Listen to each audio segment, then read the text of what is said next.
Assalamu alaikum everyone. Welcome to the session on basic concepts and Quranic keywords by worldwide Quran thinkers. Let's discuss Emaan on Youm Al Akhira. So the word Akhir is the opposite of the word Awwal. Awwal means the first and Akhir means the last. So Akharta in Ayah 477, as in the phrase, why did you Akhartana to a Qareeb Ajalan, is used here in the meaning of end or later.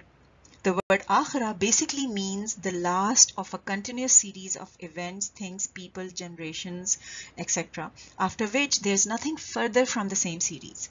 The last of that particular series, after which the next one is going to be different.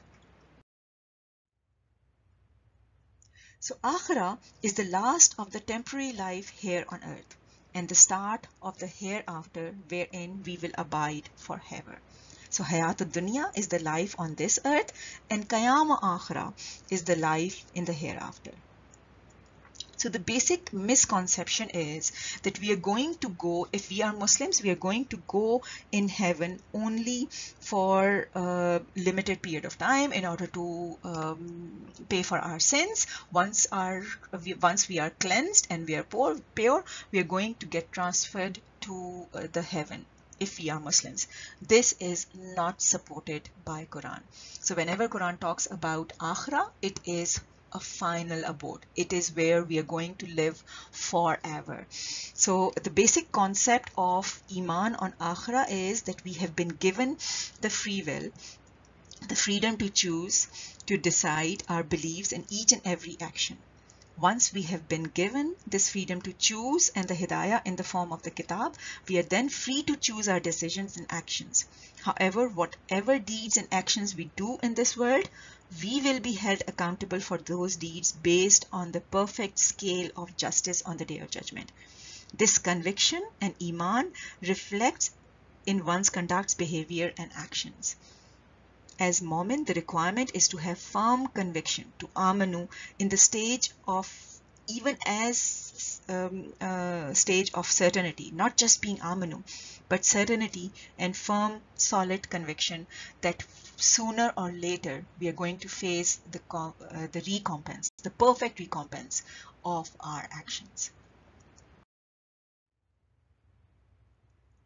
So if you look at this particular ayat, it actually is telling us that the concept of Iman is applicable for all the four fundamentals of Iman. But when it comes to Youm Al Akhira, the requirement is to be in a state of certainty, not just utter and deep conviction.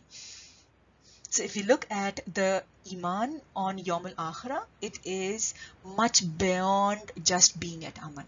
It has to reach that stage of yaqeen, that stage of certainty, in terms of the perfect scale of justice, that whatever we are doing in this world, we will face the consequences of our actions sooner or later. And whatever that consequences is, wherever that scale of justice is heavier, if it is heavier on the good side, we will remain in heaven forever. And if it's heavier on the bad side, it is going to be the final abode as hell forever.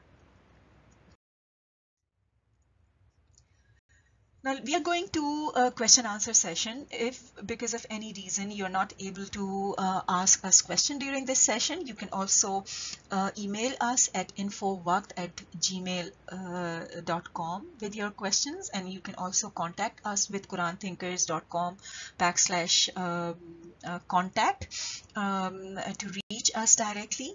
Thank you so much for listening to this presentation.